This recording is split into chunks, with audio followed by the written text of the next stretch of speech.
Hello friends, welcome to my channel. I hope you are doing great. Today I will discuss regarding history questions. As you know, we have already covered 80 questions in our previous video. If you have not visited on that, please visit on that and try to learn regarding history because all the videos are interconnected. After watching all the videos, you will get remember all the things easily in easy way. Let's get started beginning with the 81st questions.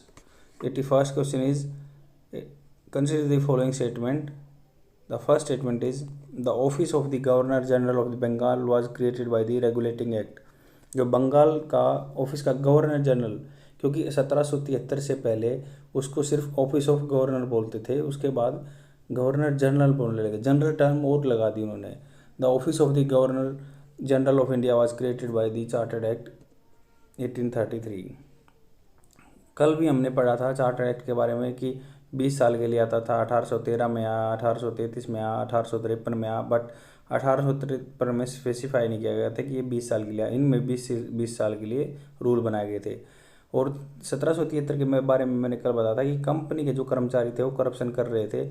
उनको निपटने के लिए, उनका निपटारा करने के लिए अंग्रेज सरकार ने, ब्रिटिश गवर्नमेंट ने एक रूल बना दिया था कि हम उनको रेगुलेट करेंगे और उनको इंडिया में जो भी चीज़ें थी उनको सेंट्रलाइज करने की कोशिश की 1773 के रूल के अकॉर्डिंग. और उन्होंने 4 मेंबर की यहाँ पे एक टीम भी बना दी थी, इसको सांसद बोलते हैं. उसमें 4 मेंबर इंक्लूड कर दिए थे जो बंगाल का गवर्नर जनरल के ऑफिस के अंदर. उसमें 4 मेंबर थे जो कि कंट्रोल कर रहे थे सारी चीज़ों को, क्योंकि जो ईस्ट इंडिया कंपनी के एम्प्लॉय थे वो करप्शन न कर पाए, इसलिए ये स्टेप उठाया गया था. The third is the office of the secretary of the state was created by the chartered act of 1853. जो सेक्रेटरी ऑफ स्टेट्स, जैसे स्टेट क्या होता है जनरल टर्म में इंडिया के लिए बोला गया, created by chartered act. Chartered act जो 1853 में क्या सेक्रेटरी ऑफ स्टेट की पोस्ट बनाई थी. जो सेक्रेटरी था, जो ये ब्रिटिश काउंसिल में बैठता था, उसका मेंबर था. और जैसे पोस्ट है कि भाई सेक्रेटरी स्टेट ऑफ इंडिया या ब्रिटिश इंडिया बोल सकते हैं. Which of this following statements is correct. आप अपना आंसर मार्क किए और देखिए, क्योंकि प्रीवियस वीडियो से आपने क्या सीखा, आप सही और गलत की पहचान करेंगे. अगर नहीं आता कोई दिक्कत नहीं है, मैं आपको एक्सप्लेनेशन दूंगा और आप समझ जाओगे, यहाँ से कुछ ना कुछ बेनिफिट लेके जाओगे. पर यहाँ पे अटैम्प्ट करना सीखो, क्योंकि क्वेश्चन पेपर में सेकंड चांस नहीं मिलेगा. एक्सप्लेनेशन देखते हैं. इसका फर्स्ट एंड सेकंड आंसर ठीक है, क्योंकि रेगुलेटिंग एक्ट 1773 में था, सेंट्रलाइज करने की कोशिश की गवर्नमेंट ने. एक्सप्लेनेशन में यही दिया हुआ है कि 1773 में रेगुलेट करने की कोशिश की बंगाल के, और उसको बंगाल का जो गवर्नर जनरल है वो रेगुलेटिंग एक्ट के थ्रू बनाया गया था. और इसको बॉम्बे और मद्रास का जो प्रेसिडेंसी केस, उनको सबऑर्डिनेट बना दिया उन गवर्नर को. जो मद्रास का और बॉम्बे का जो गवर्नर था उनको इसका सबऑर्डिनेट बना दिया, इसके नीचे रख दिया, और वो इसको रिपोर्ट करने लगे. और ये हमने पहले ही पढ़ा था कि वारेन हेस्टिंग्स ने हमारे जुडिशियल सिस्टम में बहुत सारे इम्प्लीमेंटेशन किए हैं, और वारेन हेस्टिंग्स ने ही ये जो बंगाल का गवर्नर जनरल पहली बार ये बने थे, फर्स्ट आदमी थे जो गवर्नर जनरल हैं. और तो सेकंड क्या है, सेकंड है चार्टर एक्ट 1833 के बारे में बात है. और ये इसको governor general and hence created the office of the India, मतलब गवर्नर जनरल ऑफ बंगाल का था ना, उसको अब इंडिया का बोलने लगे. पूरा सेंट्रलाइज कर दिया, मतलब ब्रिटिशर ने, और सबको एक धागे से बांधना चाहते थे, एक ही आदमी के नीचे कर दिया उन्होंने. और लॉर्ड विलियम बेंटिक जो फर्स्ट गवर्नर जनरल थे. तो ये दो बहुत सारे इंपॉर्टेंट क्वेश्चन हो गए कि भाई बंगाल का first governor general Warren Hastings, और इंडिया का गवर्नर जनरल बोलें तो उसको विलियम बेंटिक. हम विलियम बेंटिक को इसको याद कर सकते हैं कि जो बैटिंग, हम कोई क्रिकेट खेलता है तो उसमें पहले बोलते हैं कि मैं पहले बैटिंग लूँगा, तो बेंटिंग से बैटिंग का ट्रिक बना सकते हैं और हमें याद रहेगा कि इंडिया का गवर्नर जनरल बेंटिंग था. नेक्स्ट ऑप्शन देखते हैं. थर्ड इनकरेक्ट इसलिए है क्योंकि जो गवर्नमेंट ऑफ 1857 में यहाँ पे क्रांति हुई थी, 1858 में उसको एक सुव्यवस्थित इंडिया में करने के लिए कि आगे से यहाँ पे रेबिलियन ना हो, विद्रोह ना हो, तो आदमियों को अच्छे से रखा जा सके. और वो अंग्रेज़ यहाँ पे बहुत दिन राज करना चाहते थे. ईस्ट इंडिया कंपनी क्या थी, यहाँ से सिर्फ पैसे लूटना चाहती थी. तो इन्होंने क्या किया, उसको सेंट्रलाइज करने के लिए, चीज़ों को व्यवस्थित करने के लिए इन्होंने एक पोस्ट बना दी कि secretary of state for British India, और ये अंग्रेजों की ब्रिटिश की काउंसिल में बैठेगा, उसका मेंबर होगा और ये रिस्पॉन्सिबल होगा उसी ब्रिटिश पार्लियामेंट को। नेक्स्ट क्वेश्चन देखते हैं। 82nd क्वेश्चन आ गया है। तो 82nd क्वेश्चन में दिया गया है कि consider the following statement with reference to the organisation, reorganisation. दोबारा, एक तो ऑर्गेनाइज व्यवस्थित करना होता है, रीऑर्गेनाइजेशन दोबारा से ऑर्गेनाइज करना है। Military post 1857 revolt in India. तो 1857 के बाद क्रांति हुई थी, तो उसके बाद क्या रूल या इम्प्लीमेंटेशन लिए गए मिलिट्री में। British adopted the policy of division and counterpoise. जो मतलब क्या, उन्होंने डिवीजन बांटने की या काउंटरपोज, एक दूसरे के खिलाफ जहर भरने वाली पॉलिसी अपनाई थी। या the linked battalion scheme was design to revamp the military system. क्या लिंक बटालियन है, उसको रिवाइज करने के लिए मिलिट्री सिस्टम को बनाई गई थी। कल हमने पढ़ा था कि जो ईस्ट इंडिया कंपनी के यहाँ पे सिपाही थे, जो मिलिट्री में काम करते थे, उनको क्राउन की सेवा करने के लिए भेजा जाता था। इसको ही लिंक बटालियन कहते हैं। और वहाँ की जो आर्मी थी, उससे वो कुछ न कुछ नई चीज़ें सीख के आते थे, रिवैम्प कर रहे थे, जैसे ट्रेनिंग टाइप में एक छोटी मोटी ट्रेनिंग कर रहे थे। The third option is the artillery department were reserve for the. Artillery department क्या होता था, उच्च पोस्टों के लिए जिनकी ज़्यादा पेमेंट रहती थी, तो क्या उनको रिजर्व किया गया यूरोपियन के लिए। तो इनमें से कौन सा करेक्ट है, आप अपना आंसर मार्क कर सकते हैं, क्योंकि हमने पहले इन सारे क्वेश्चन के बारे में पढ़ लिया, स्टेटमेंट के बारे में पढ़ लिया, और मैं आपको आंसर बताता हूँ। इसका आंसर है, तीनों स्टेटमेंट इसमें करेक्ट हैं।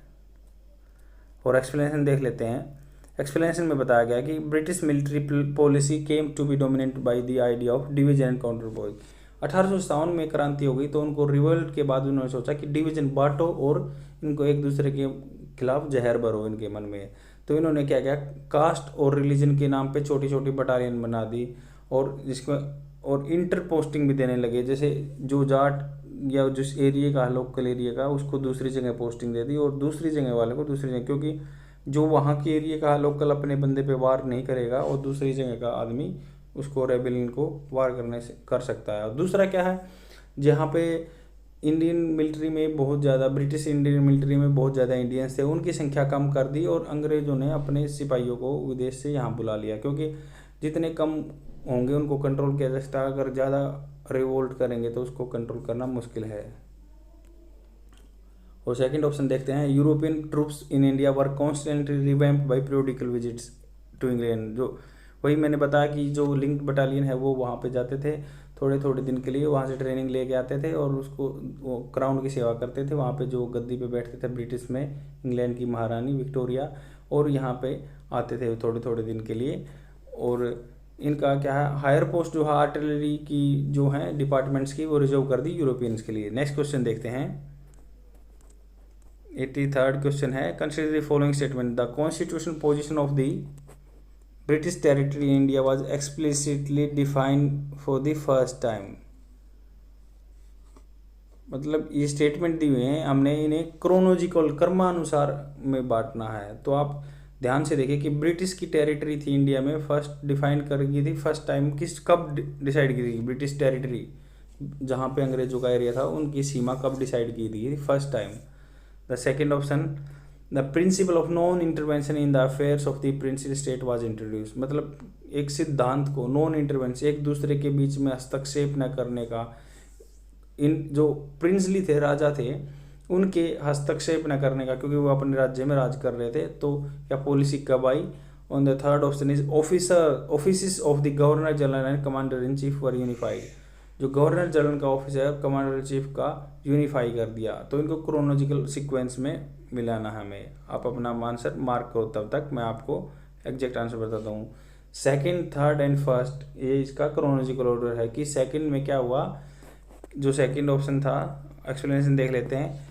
The principle of non intervention, मतलब हस्तक्षेप न करना, क्योंकि 1857 में क्रांति हुई थी, तो उसके पहले की ये बात है। The principle of non intervention in the affair of Indian political state was into Pitt India Act, like regulating act आया था 1773 में।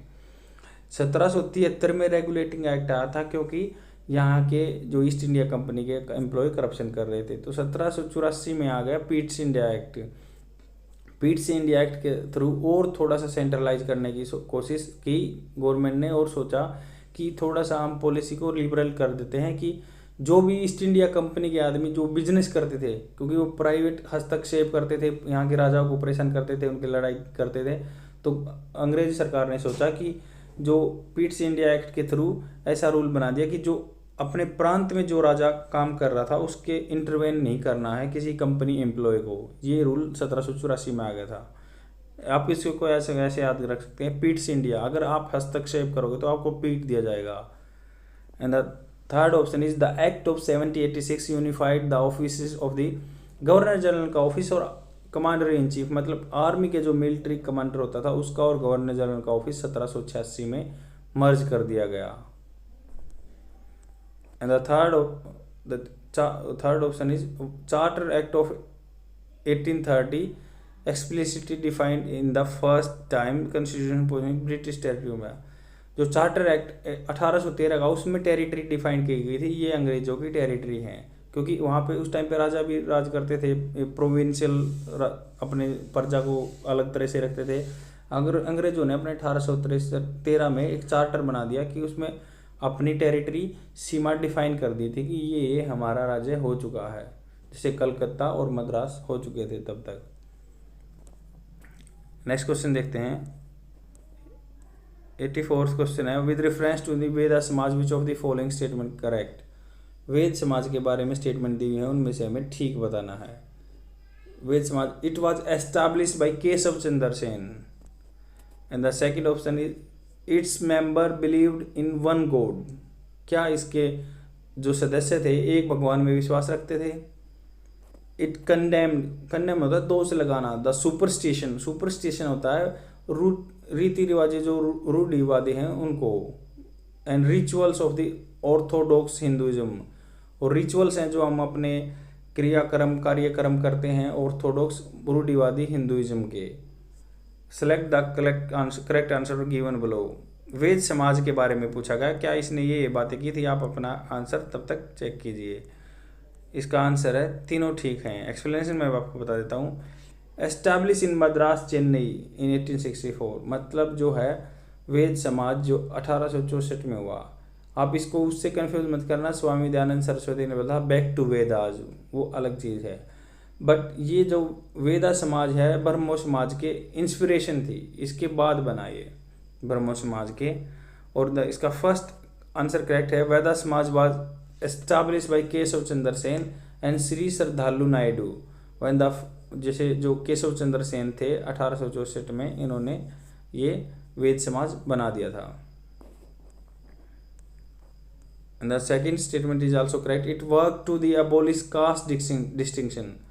जो क्या था हमारे यहाँ पे जातियों को अलग अलग आधार पे बांटा गया था। प्रमोट विडो मैरिज, तो उसको ख़त्म करने के लिए, और विधवा दोबारा विवाह करने के लिए।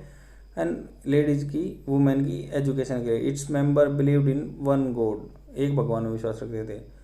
तो हम इसको ऐसे याद रख सकते हैं, वेद समाज था जो ब्रह्म समाज राजा राम मोहन राय का ब्रह्म समाज का इंस्पिरेशन थी। इसमें भगवान को एक बताया गया है, क्योंकि सेम जो राजा राम मोहन राय का जो ब्रह्म समाज था वो भी इन कुरीतियों को हटाने की सोचता समाज से कि विडो मैरिज होना चाहिए, सती प्रथा को उन्मूलन करना चाहिए। यही चीज़ें इन्होंने भी फॉलो की। पर ये इसमें ये डेफिनेशन है कि ये मद्रास में बना था 1864 में केशव चंद्र सेन ने। नेक्स्ट क्वेश्चन देखते हैं, थर्ड ऑप्शन देखते हैं। Third option, it condemn the superstition and ritual of Orthodox. इसने क्या क्या बुराई की जो हिंदुइज्म में रिचुअल्स थे, ऑर्थोडॉक्स पुराने रूढ़िवादी रिचुअल्स थे हम फॉलो करते थे, या सुपरस्टिशन अंधविश्वास थे, वो उनको इन्होंने बुराई की वेद समाज में। नेक्स्ट क्वेश्चन देखते हैं, 85th question, with reference to the blank check.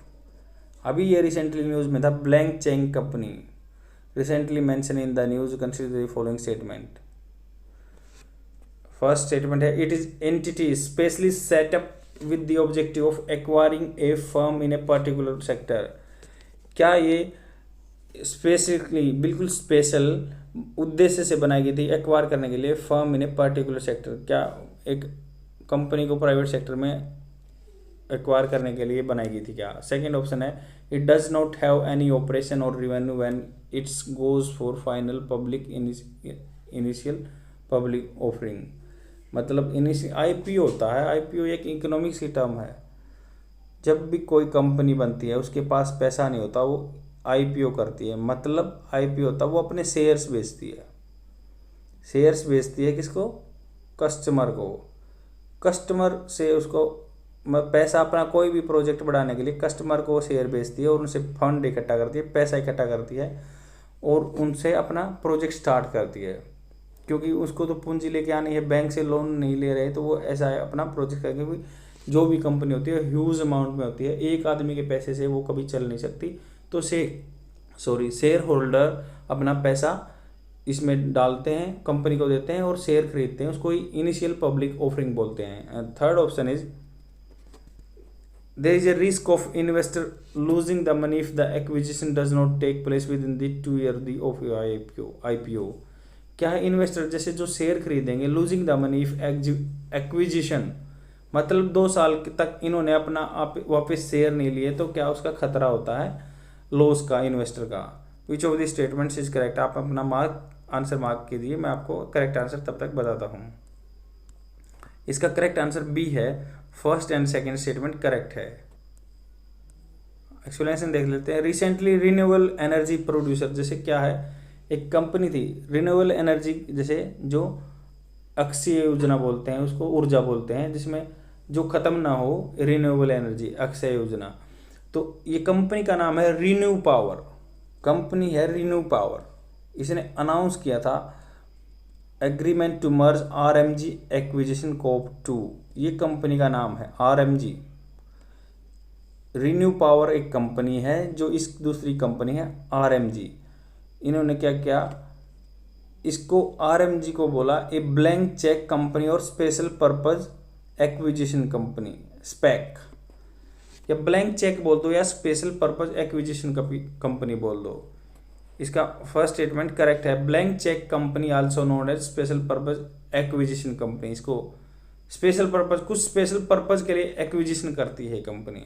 Is an entity specially set up with the objective of acquiring firm in a particular sector. मतलब कोई भी कंपनी को अगर कोई कंपनी खरीदनी है तो एक पहले ब्लैंक चेक बोल दो या उसको स्पेक बोल दो, स्पेशल पर्पज एक्विजिशन कंपनी। सिर्फ वो एक्वायर करने के लिए एक कंपनी बनती है दूसरी कंपनी के लिए। और इसका सेकंड ऑप्शन करेक्ट है। द एम ऑफ दिस पैक is to raise money in initial public offering. मतलब पहले पैसा वो रेज करेगी, फंड इकट्ठा करेगी, कहाँ? अपना शेयर बेच के। It does not have any operation और revenue when it goes for the public. उसके पास तो पहले पैसा नहीं होता, तभी वो IPO करती है। थर्ड स्टेटमेंट करेक्ट है। After raising the money from the public it is kept in escrow account.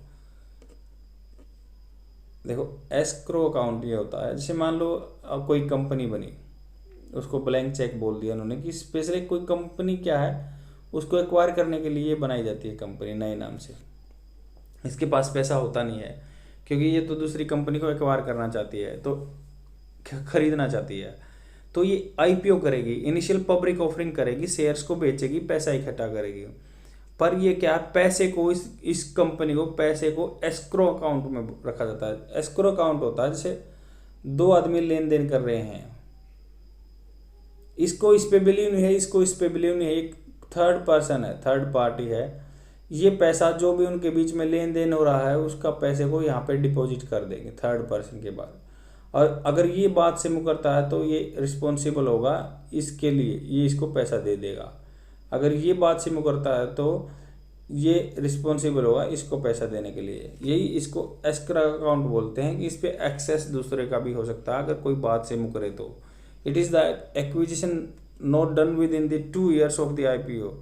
The SPAC will delisted the and the money is return to the investor. मतलब क्या है, एस्क्रो अकाउंट में रहेगा पैसा। अगर वो company 2 साल के बाद अपने शेयर्स वापस नहीं खरीदती है और आदमियों का पैसा विद ब्याज जो भी है उनका इंटरेस्ट बन रहा है उसके साथ नहीं देती है, तो क्या करेगा एस्क्रो अकाउंट उनको पैसा डिलिस्टेड कर देंगे उस कंपनी को और मनी इन्वेस्टर को वापस दे जाएगा। No risk investor losing money, investor को तो पैसे का लॉस का यहाँ कोई रिस्क है ही नहीं। नेक्स्ट क्वेश्चन देखते हैं।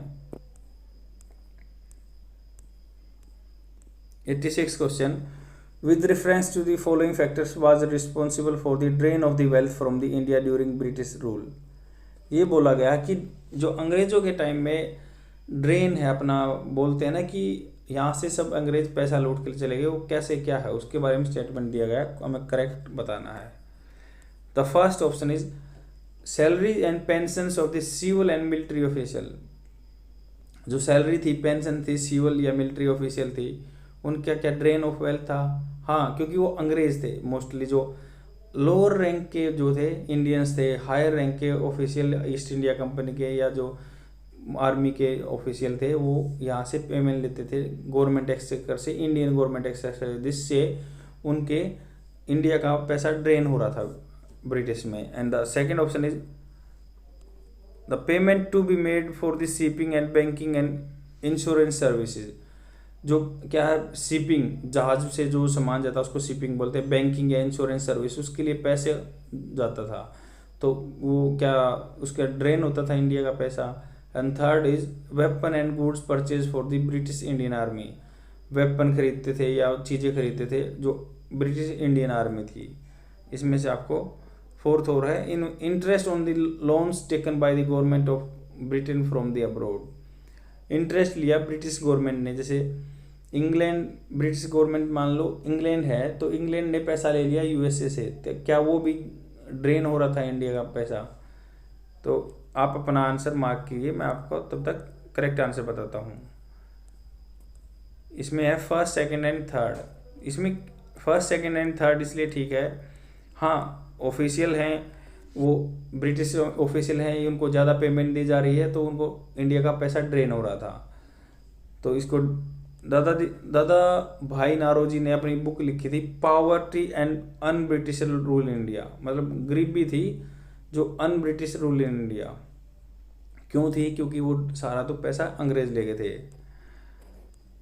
इसमें बोला गया कि सैलरी और पेंशन मिलिट्री ऑफिशियल की थी, वो तो गवर्नमेंट पे बर्डन थे ही, और शिपिंग बैंकिंग के लिए भी जो सर्विसेज के लिए थे वो भी यहीं से पैसा जा रहा था, तो वो भी बर्डन था। Store weapon purchase British for Indian and security military department, store थे इसमें, स्टोर्स एंड वेपन्स, पैसा खरीदते थे इंडियन के पैसे से जो भी यहाँ पे, तो वो भी गवर्नमेंट का एक्सचेकर बढ़ा रहा था और यहाँ का वेल्थ ड्रेन हो रहा था। Interest on loan taken by the British Indian government from abroad profits और फॉरेन इंडिया। क्या जो पैसा ब्रिटिशर ने विदेशों से लिया वो कभी भी लोन गवर्नमेंट की ड्रेन नहीं हो रही थी, बस वो लेते थे तो वो वापस कर देते थे, वो इंडिया पे कोई बर्डन नहीं था। जिसमें फोर्थ में देखा गया है ये बात, portion of the national product India which is not available for consumption of, क्या मतलब ये बताया गया है कि उसको बोलते हैं इकोनॉमिक ड्रेन की, जो इकोनॉमिक पैसा यहाँ से कमाया जा रहा है, इंडिया की उपज है और वो इंडिया के लोगों को खर्च करने दिया जा रहा है, उसको बोलते हैं ड्रेन होना पैसा। तो इंडिया में ही पैसा कमाया जाता था, ऑफिशियल को पेमेंट दी जा रही थी या फिर वेपन खरीद रहे थे यहाँ के पैसे, तो उसको ड्रेन बोला गया। पर जो वहाँ की गवर्नमेंट लोन लेती है किसी से, वो उसके ड्रेन में नहीं आएगा इंडिया के। नेक्स्ट क्वेश्चन देखते हैं। नेक्स्ट क्वेश्चन है 87th question, with reference to the promise made in the Queen Victoria proclamation issued in 1858। 1858 में क्वीन विक्टोरिया थी, जो 1857 के बाद उन्होंने यहाँ पे वाइसराय बना लिए थे, तो उन्होंने एक घोषणा की थी, उसके बारे में स्टेटमेंट दी गई हैं, कौन सी इसमें ठीक है। The first is a Ira of annexation and expansion has ended. 1857 के बाद क्या एनेक्सेशन एंड एक्सपेंशन की एंडेड हो गई थी, बंद हो गई थी।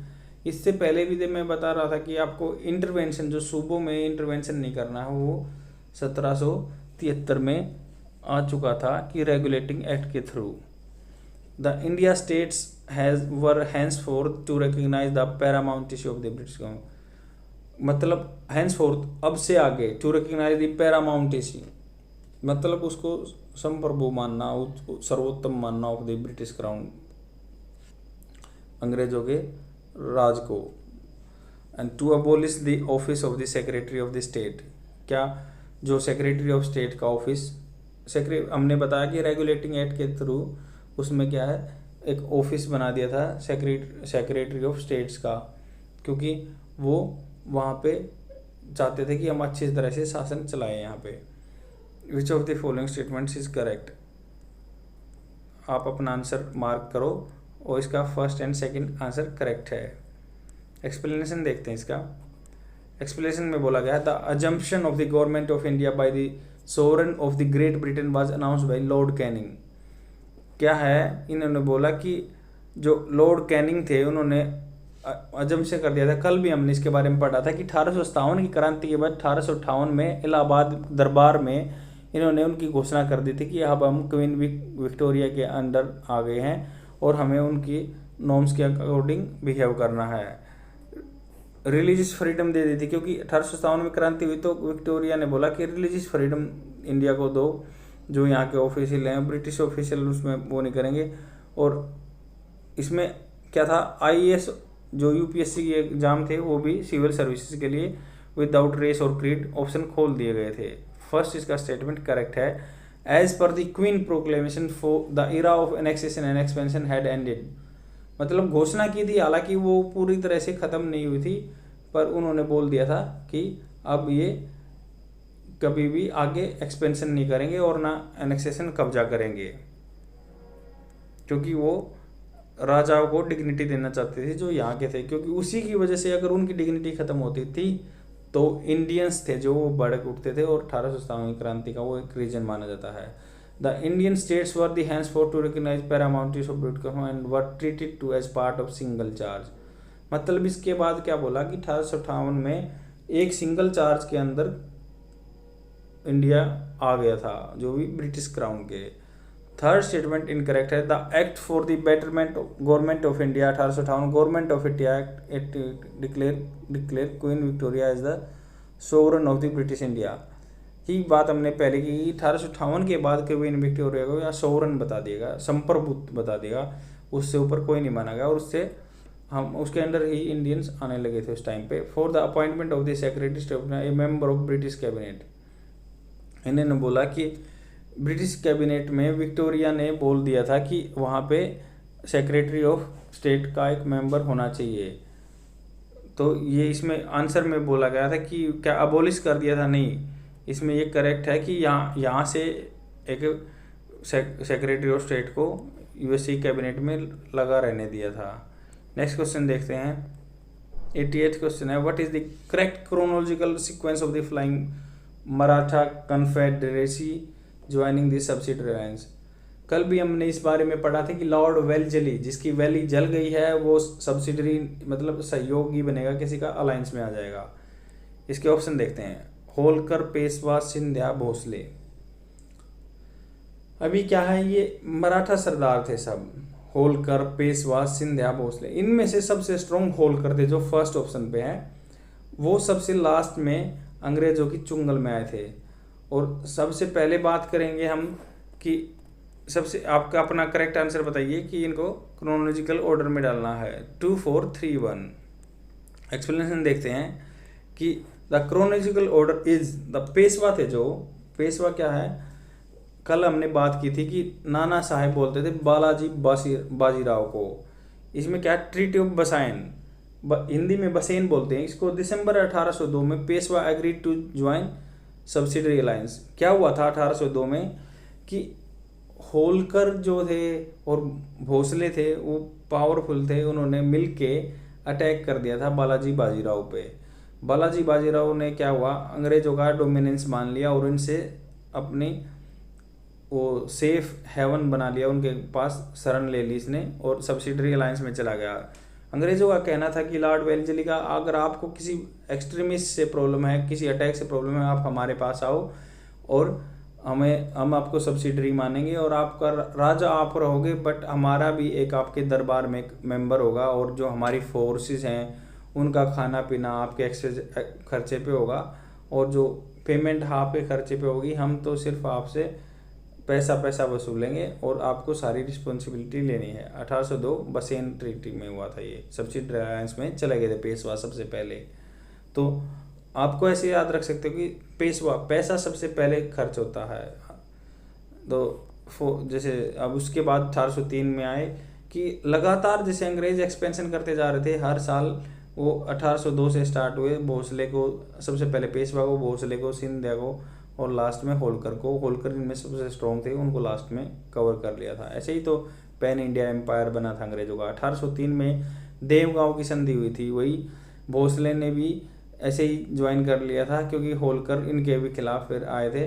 तो उन्होंने क्या है, नागपुर वाली जगह पे भी कब्जा हो गया अंग्रेजों का इससे भोसले को सब्सिडी अलायंस में करने के लिए।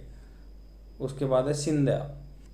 सिंधिया है 1804 में by the treaty of Burhanpur, February 1804 में, that was signed by which Scindia agreed to enter the subsidiary alliance with British, note the treaty of सुजी अर्जनगांव ऑफ दिसंबर। मतलब ये बोला गया कि सब्सिडरी अलायंस के थ्रू ही वो उसके अंदर चले गए थे सिंधिया भी। बस ये हमें याद रखना है कि नोट दिया हुआ है, note the treaty of Surji Anjangaon of December 1803। इसके थ्रू नहीं गए थे वो, 1804 में वो चले गए थे। एंड होलकर का लास्ट में ये सबसे स्ट्रॉन्ग थे। इनका क्या, आफ्टर मल्हार राव सेकंड 1811 से 33 तक चले, was defeated in battle of Mahidpur की बैटल में ये मल्हार राव हैं अंग्रेजों से हार गए और was sign Holkar British treaty में फिर ये बंद गए, उसको ही सब्सिडरी अलायंस में ये बंद गए महिदपुर में। नेक्स्ट क्वेश्चन देखते हैं, हमें इनकी सीक्वेंस याद रखनी है इस क्वेश्चन में, बस और कुछ नहीं। 89th क्वेश्चन देखते हैं, with reference to the Ryotwari system of the land revenue settlement consider following statement. Ryot बोलते थे जो मतलब किसानी करते थे, फार्मर को लगा लो, कल्टीवेटर को लगा लो, कल्टीवेटर जो थे उनको बोलते थे रायट्स। हमने अपनी प्रीवियस वीडियो में डिस्कशन किया था कि लैंड रिफॉर्म्स आए थे, जो हरियाणा पंजाब का एरिया है उसमें महलवारी सिस्टम होता था, जो बंगाल और उड़ीसा और ये एरिया था बिहार का, तो इसमें क्या है ज़मींदारी सिस्टम होता है, जिसको परमानेंट सेटलमेंट बोलते हैं। 1/11 पोर्शन जो कि अपने पास रखते थे और 10/11 वो अंग्रेज गवर्नमेंट को जाता था ज़मींदारों के पास से।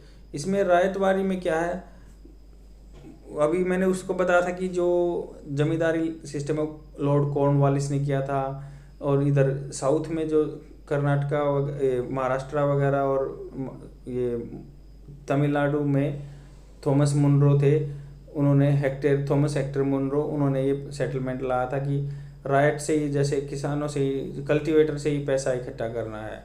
और उधर उसमें क्या था, लॉर्ड विलियम बेंटिंग ने लेके आए थे।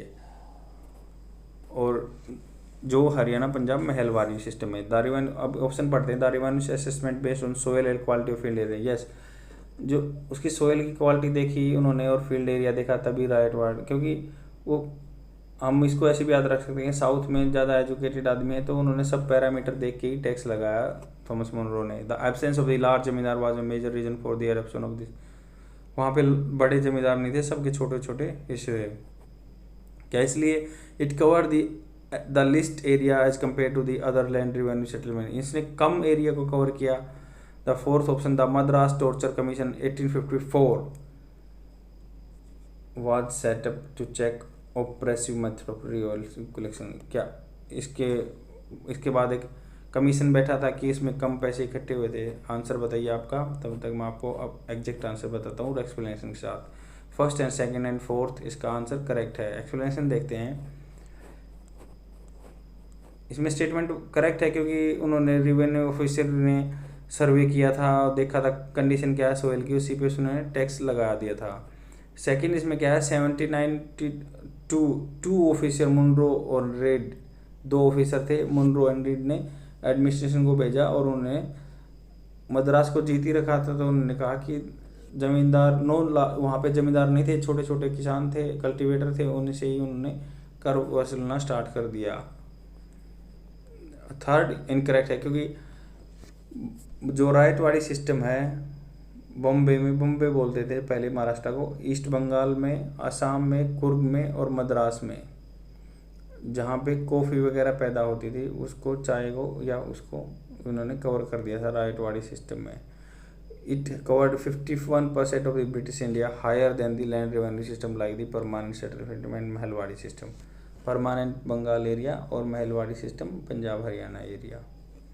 William Bentinck, Cornwallis and actor Munro and Read in the Ryotwari system. यही आप जान सकते हैं कि ज़्यादा पावरफुल हैं। हम इस ट्रिक से याद कर सकते हैं कि साउथ में एजुकेटेड हैं तो उन्होंने सर्वे करके याद किया और सब टैक्स दिया और उन्होंने ज़्यादा 51% एरिया कवर कर लिया था इसमें। फोर्थ ऑप्शन इसका करेक्ट है, क्योंकि ये officer began to compel the rights to cultivate land, क्योंकि उन्होंने कंपेल किया कि जो फसल वो उगाना नहीं चाहते थे वहाँ के किसान, उनको कंपेल किया। और इस टॉर्चर को चेक करने के लिए 1854 में कमीशन भी आया था। नेक्स्ट क्वेश्चन देखते हैं। नेक्स्ट क्वेश्चन है 90 question. Consider the following statement with reference to the state of the environment report 2021 release recently. 2021 में एक रिपोर्ट, एनवायरनमेंट रिपोर्ट हुई थी, उसके बारे में स्टेटमेंट दिए गए हैं, हमें करेक्ट बताना। It release annually by the centre of science and environment CSC। Yes, इसमें ये साइंस एंड एनवायरनमेंट से ये रिलीज होती है। सेकंड ऑप्शन है Tarapur is the Maharashtra emerge the post politic cluster. Tarapur में महाराष्ट्र में हमारा न्यूक्लियर प्लांट है, क्या उसको मोस्ट पोल्यूटर बताया गया है। And the third one is India rank last in the south Asia in terms of sustainable development. Last तो नहीं है, क्योंकि साउथ में तो इंडिया से बहुत पीछे रहने वाले भी कंट्री हैं, स्पेशली पाक एरिया तो इंडिया से हमेशा हर पैरामीटर में नीचे ही रहता है। विच ऑफ द फॉलोइंग करेक्ट। आप यूपीएससी क्वेश्चन को ऐसे भी आप सोल्व कर सकते हो कि थोड़ा बहुत आपको सेंस यूज करनी है कि पूछा गया है। यूपीएससी में करेक्ट इनकरेक्ट ये आपको यहाँ पे मार्क करने ना पहले अटैम्प्ट करने से पहले। दूसरा क्या, आपको क्वेश्चन में स्टेटमेंट अच्छे से पढ़ना, उसमें कोई ओनली वर्ड तो यूज नहीं किया गया, क्योंकि कुछ चीज़ें कुछ तो होता पर ओनली नहीं होता उनका आंसर। मतलब वो चीज़ें दूसरी चीज़ों पे भी इम्प्लीमेंट होते हैं बट ओनली नहीं होता। इसका आंसर देख लेते हैं, आप अपना तब तक आंसर मार्क करो और मैं आपको एक्सप्लेनेशन के साथ आंसर बताता हूँ। इसका फर्स्ट एंड सेकंड आंसर ठीक है। एक्सप्लेनेशन देखते हैं इसका। द फर्स्ट करेक्ट है, the statement of the environment report annually, ये centre for science and environment, मतलब सेंटर है साइंस का और एनवायरनमेंट का, वो रिपोर्ट जारी करता है। बेस दिल्ली में है ये। एंड इसका सेकंड ऑप्शन करेक्ट है। As per the report the Tarapur जो न्यूक्लियर पावर प्लांट है वो मोस्ट पोल्यूटेड क्लस्टर बताया गया कि पूरा हब है यहाँ पे। और थर्ड इनकरेक्ट है, क्योंकि इंडिया से नीचे मैंने बता ही दिया आपको कि पाकिस्तान नीचे है, वो इससे भी ज़्यादा नीचे है। बाकी जो साउथ इंडियन और कंट्री है उनसे हमारी रैंकिंग बहुत ख़राब है, 152 में से हम 117 नंबर पे आते हैं। और फ्रेंड्स, मैंने ये नीचे हिंदी में भी क्वेश्चन प्रोवाइड किए हैं, हर एक क्वेश्चन का आप यहाँ से हिंदी माध्यम वाले भी पढ़ सकते हैं। Thank you friends, I hope you have gained lot of knowledge from here and I will come tomorrow with new questions. Bye.